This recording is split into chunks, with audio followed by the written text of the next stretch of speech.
Très bien. Donc on va embrayer maintenant sur les traitements. On va demander à Catherine qu'elle nous fasse une petite synthèse, une actualité, on va dire, sur les cellules souches, sur la thérapie des cellules souches, parce qu'il y a plein de questions sur ce sujet.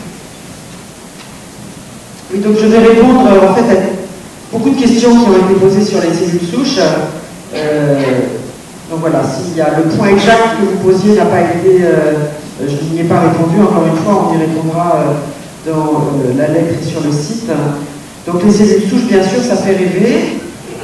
Ça fait rêver pas seulement dans la sclérose en plaques, ça fait rêver dans d'autres maladies neurologiques, et ça fait rêver même en dehors des maladies neurologiques, ça fait rêver pour les maladies pancréas, comme le diabète, pour les maladies du foie, pour les maladies du cœur, etc. Alors, il y a le rêve, et puis il y a la réalité. La réalité, c'est qu'il y a beaucoup de données expérimentales, mais pour le moment encore, il n'y a pas de données chez l'homme sur l'action réparatrice des cellules souches. Alors je vais m'expliquer. Il y a différents types de cellules souches. Quand on parle de cellules souches, il faut parler de choses différentes.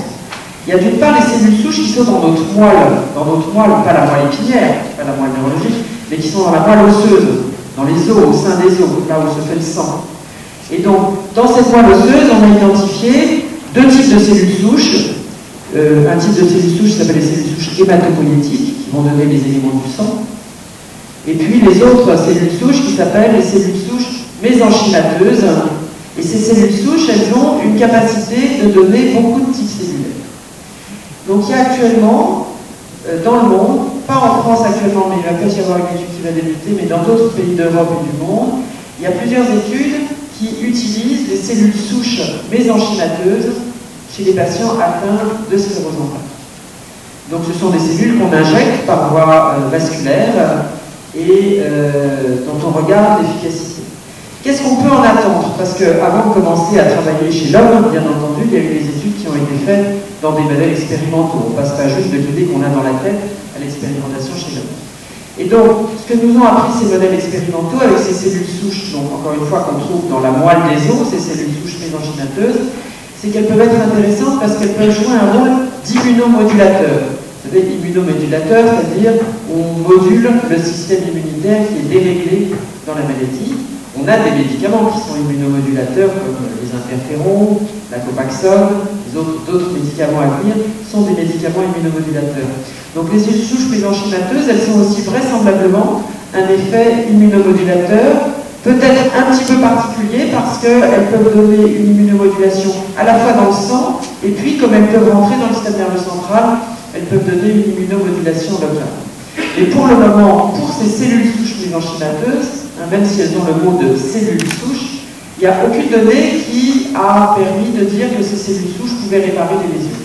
Donc ce sont des bons immunomodulateurs et peut-être ça pourra représenter une piste alternative d'immunomodulation, mais c'est pour le moment pas, en tout cas dans l'état actuel de nos connaissances, des cellules qui peuvent réparer les lésions. Donc ça c'est un type de cellules souches. Actuellement, c'est les seuls qui font l'objet d'études chez l'homme. Et puis, si on réfléchit, si on pense aux cellules souches réparatrices, il y a plusieurs types de cellules qui pourraient être des cellules réparatrices. Il y a d'une part, on sait maintenant depuis quelques années qu'on a tous, dans tous nos organes, et notamment dans le cerveau, on a des cellules souches, et donc dans le cerveau, on a des cellules souches qui persistent chez l'adulte, chez vous, chez moi, chez eux, et ces cellules souches, elles sont capables de donner, pas toutes les cellules de l'organisme, mais elles sont capables de donner toutes les cellules du système nerveux, et notamment elles sont capables de donner des cellules qui vont faire de la myéline, c'est-à-dire les oligodendrocytes. Alors ces cellules, où est-ce qu'on les trouve? On les trouve, vous savez, à l'intérieur du cerveau, on a des ventricules. Dans les ventricules, il y a le liquide céphalorachidien qui circule, et en périphérie de ces ventricules, on a des cellules souches. Donc il y a actuellement des études avec ces cellules souches qu'on appelle les cellules souches neurales, donc les cellules souches qui vont donner des cellules du système nerveux.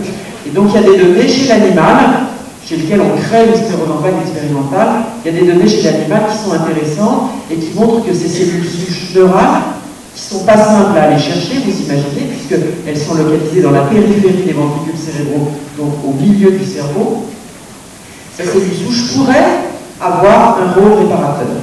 Donc ce sont des données importantes. Actuellement, ce qui est évalué, c'est comment on peut se procurer, comment on peut arriver à avoir des cellules souches neurales, parce que ça ne peut pas être une greffe, clairement, ça ne peut pas être une greffe autoglobe, on ne va pas aller prélever des cellules au milieu du cerveau d'un individu, ça serait absolument inenvisageable, ça serait probablement des cellules souches issues d'embryons.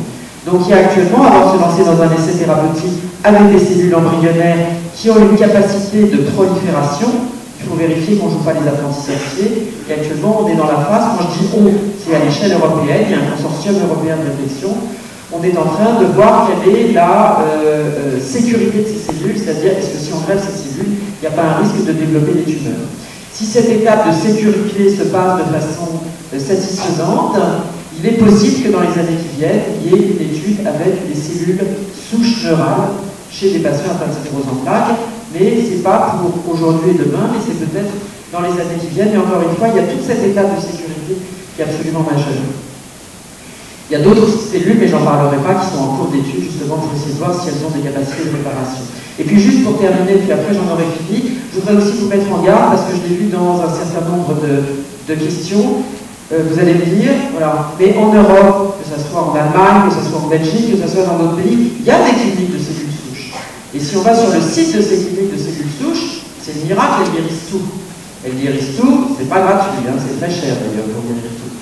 Et vraiment là, on voudrait vous mettre en garde parce que ces cliniques de cellules souches, c'est des endroits où il y a des gens qui ne sont pas autorisés à faire ce type d'expérience, qui travaillent. C'est des gens qui travaillent à des coûts absolument prohibitifs et absolument exorbitants, avec un rationnel scientifique qui n'est pas suffisant. Donc vraiment, nous, on vous met clairement en garde contre ces cellules souches. Si vous allez sur le site, elles font tout, elles guérissent tout.